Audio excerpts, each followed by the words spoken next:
Hello everyone, I'm Andrea, or Miss Fackelman to my students, and today I'm going to teach you all about Wayne Thiebaud. Wayne Thiebaud was born November 15th of 1920 and turned 100 years old last year. Wayne Thiebaud was born in Arizona and grew up in California.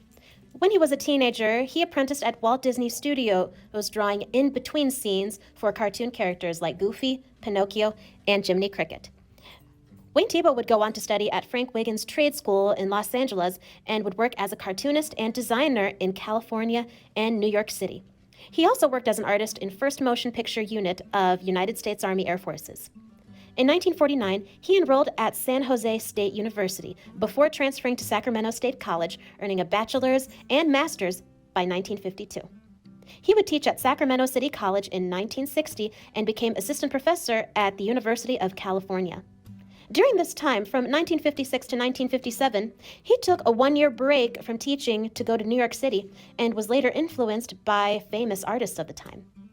Around 1962, he became recognized in the art world for his paintings and artwork that would show window displays with sweet treats, pastries, and other delicious foods. His artwork has gained him in world recognition, awards, and financial success. Just one of his paintings that was sold at Christie's earned a staggering $8.5 million.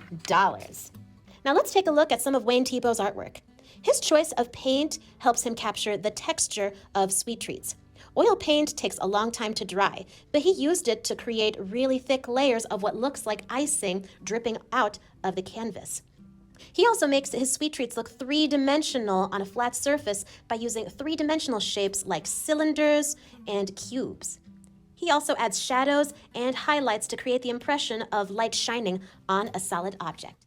For this video, we are going to draw three-dimensional cakes with a slice cut out of the middle. So grab a nice new piece of paper, whatever coloring supplies you want to use, find a nice comfortable place to work, and let's get started. First thing we're going to do is draw an oval. But this oval is going to be laying down flat, and it's going to be floating in the middle towards the top of our paper. Should kind of look like there's a pancake floating towards the top of your paper. Now, this is going to be the top of our cake, and keep in mind, the longer this oval is, the bigger your cake is going to be. So if you want to be a skinnier cake, make this oval narrower. Now I'm going to draw two straight lines coming down from either side of this oval until these lines are as long as you want your cake to be. Draw these lines as tall as you want your cake to be, and then draw a curved line to make the bottom of your cake. Now let's draw a dot in the middle of our oval. It shouldn't be off to the side because this is going to be the start of where that slice is cut out of our cake. So I'm going to draw a dot that's right in the middle, this way and that way. It should be right in the middle, halfway from the top of the oval to the bottom, and halfway from one side to the other. There you go. Now I'm going to draw an upside down V, but the top of the upside down V is going to line up with this dot in the middle. This is going to be the top of where that slice is cut out of my cake. Now I'm going to draw two straight lines that come down from either side of my upside down V. All right. Now we're going to draw another line that comes straight down from the top of that V to the bottom right here. Now I'm going to draw another upside down V. Now try to make sure that this upside down V is the same size as the other one. I'm going to use my fingers again to help me figure out how tall I want that upside down V to be. Make sure that point lines up with this line that we drew down the middle, and erase everything below that V. There we go. Now, how many layers do you want your cake to have? For my cake, I'm going to draw 3 layers. So I'm going to draw 3 more upside down V's in the middle, making sure that the point lines up with this line that goes down the middle. Make sure they're all about the same distance apart. It doesn't have to be perfectly spaced out, but you can't have one super duper skinny layer and then a super duper thick layer. There we are. But now, don't layers of cake have frosting in between them? I think they do. So what I'm going to do is draw a wavy line underneath each layer. Now I have the layers and the body of my cake, but I'm going to need a dish to put my cake on. So I'm going to draw an oval that goes under and around the bottom of my cake. You can make it as big or as small as you want to be. It all depends on how much you are going to be putting on your plate. If it's just going to be a plate that's holding your cake off the table, that's fine. But if you're going to want to add frosting, flowers, or cookies on the outside all around your cake, you can go ahead and make it a bigger plate so you have enough room to add more decorations and sweets.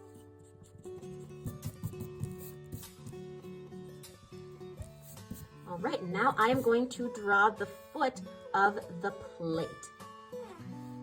Now I'm going to draw the foot of my cake stand. It's going to be somewhere in the middle. I'm going to figure out where the middle should be, judging from that line I drew down the middle where that cake slice is cut out. So this is the middle. Now I'm going to draw a curved line that looks like a backwards C and a rightways C on either side of the middle. Keep in mind that the foot of a cake stand isn't really so wide that it's so close to both edges of the plate part. It should be pretty narrow and in the middle. So that's going to be off the paper. We're not going to see the bottom of the foot of the cake stand, but what I do want to do is draw a table. Now the table is only going to be visible by the line that separates the table from the background. So I'm going to draw a straight line that goes behind the cake stand and goes out the other side of the paper. If you want to draw this line higher up so it looks like it's more behind the plate part of your cake stand, or you want to be so high up that it looks like it's going behind your cake, you go right ahead and do that. You draw this as however you want it to be, but do keep in mind that you need to create the cylinder shape. You need to draw the cake slice cut out to make it look like a normal 3D cake. Now, let's start thinking of ideas to decorate our cakes. There are so many ways that you can decorate your cakes. You can put frosting, you can put flowers, you can put toys and such. It's really beautiful, the different ideas and decorations that I've seen my students put on their drawn cakes over the years. What I'm going to do is I'll just give you a couple of ideas, but I would love to see other students' work. But I would love to see other ideas that you come up with on your own. In the middle of the top of my cake, I am going to draw a rainbow for decoration. Now to draw a rainbow, I am going to draw one upside down U. Then I'm going to draw another, and then another upside down U over that, and then another upside down U. And then I'll stop right there. If you want to do your own rainbow, that's absolutely fine if you want to create more U's, but I'm going to try to leave some space above my cake in case I want to do anything else. And also, I don't want the top of my picture to look so crowded. Now, I'm going to draw some clouds that are holding the rainbow upright on the cake. Now, to draw a cloud, I'm going to draw an upside down U, and then another upside down U, and then another, and then draw a sideways U, and then a rightways U, and then keep drawing these U's till they go around and create a cloud. I'll do this on the other side. All right, I have a rainbow decoration. Another thing I'd like to do is add some cookies that are sticking out the top of my cake.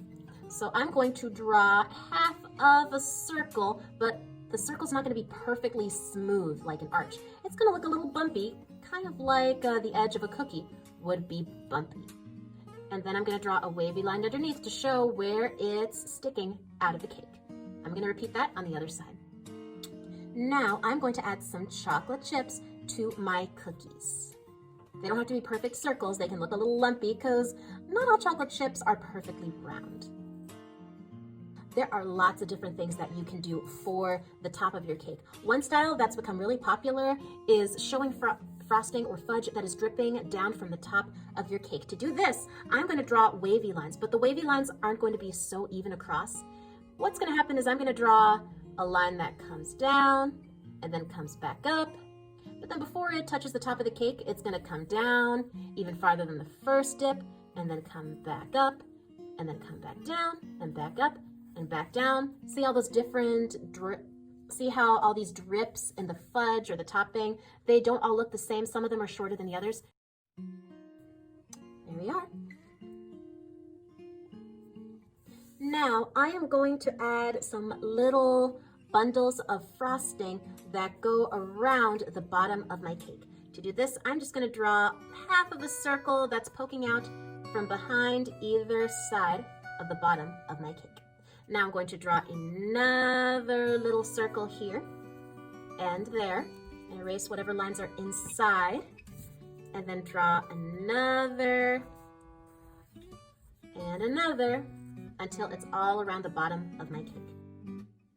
I don't want the plate on my cake stand to look so plain. I'm going to add some little spiral designs all around the edge of it to make it look a little fancier. And to do that, I draw what looks like a circle, but then before I close my circle, I create another circle inside. And then before that closes, I draw another circle, and then I have a spiral. To fill in the gaps in between these spirals, I'm also going to draw flowers. And to draw a flower, I just draw a tiny circle, and then I draw a long skinny U coming out of it, and then another and another to make flower petals. Great job drawing your cakes. What we're going to do next is color our cakes. Keep in mind, after I am done coloring my cake, I am going to be adding cast shadows to make my cake look more three-dimensional and like there's a light shining on it. So even after I'm done with the coloring segment of this video, we need to stay tuned and watch the part at the end of this video so we all know where we have to put the cast shadows and make it look brightest on our cake. But for now, let's play some nice fun music, grab whatever color supplies you want to use, and let's color our cakes.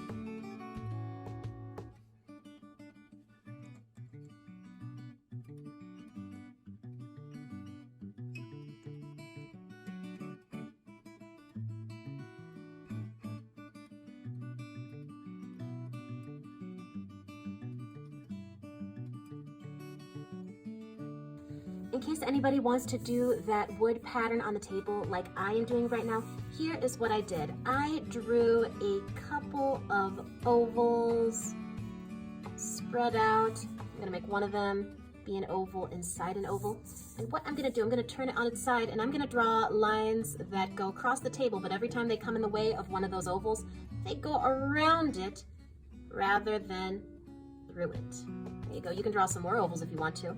Draw another line that comes down and goes around this oval, comes down and around that other oval. All right, I'm going to keep drawing those lines that go around each of those ovals until we have a wooden pattern.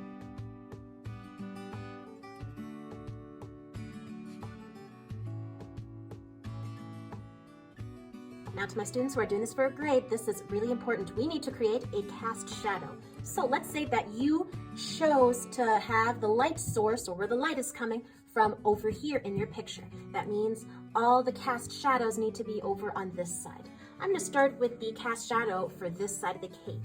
It doesn't have to have a complicated shape. It's just going to be kind of like an oval that's sticking out from under the cake. Go. Now what you have to do is color this cast shadow with your pencil. If you have a black coloring pencil and you want to use that, that's absolutely fine.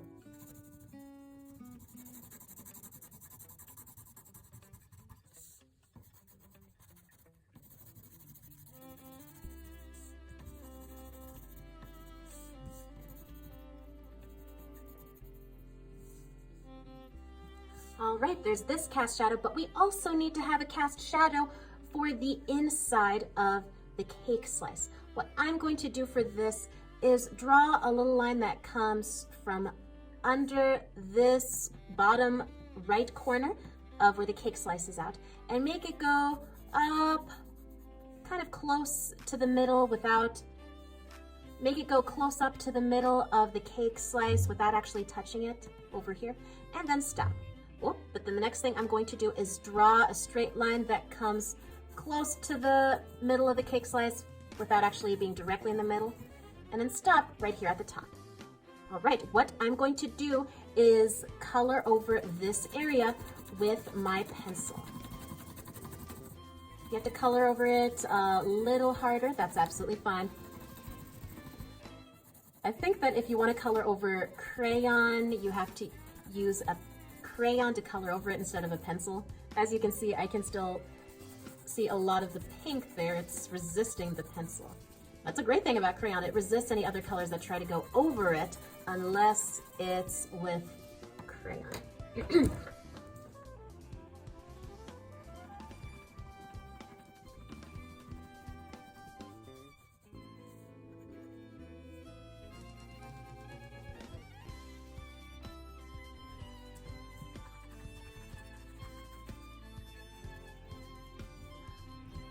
All right, there we go. That dark crayon did a great job. I might also use it just to make the middle of my cake slice look a little bolder, even though it's got a cast shadow over it. There we go. Oh, but now another thing that I want us to do is create a darker shadow that's on the left side. Remember, if the light source is over here, what side of the cake are the shadows going to be on? This side. So what I'm going to do is take my pencil and press hard on the side of my cake. If you've noticed, I'm not going anywhere on top of my cake because the light should be touching that entire top of my cake. So what I'm going to do is, after I'm done pressing really dark on this side of my cake, I'm going to very slowly start to color a little bit more towards the middle, but I'm going to press a little more lightly. So the shadow looks like it's getting a little lighter. I'm going to keep pressing a little more lighter, and then stop halfway to where the cake slice is cut out. And do the same on top, pressing more lightly, even more lightly, and then stop halfway to that cake slice. I'm going to try to make this look a little more crisp where that shadow cuts off from the top. There we go.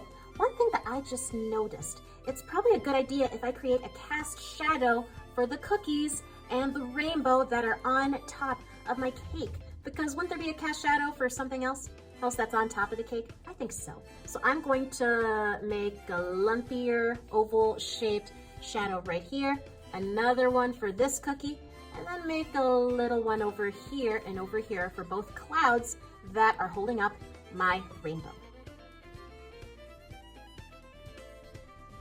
Great job, everybody. If you are new to this channel, please click subscribe below so you can get notified whenever there's a new video on Art with Andrea. If you want to say what you liked about this video or say what you think I should draw next, leave a comment below. And above all else, everybody, stay creative, have a good day, and I'll see you all next time.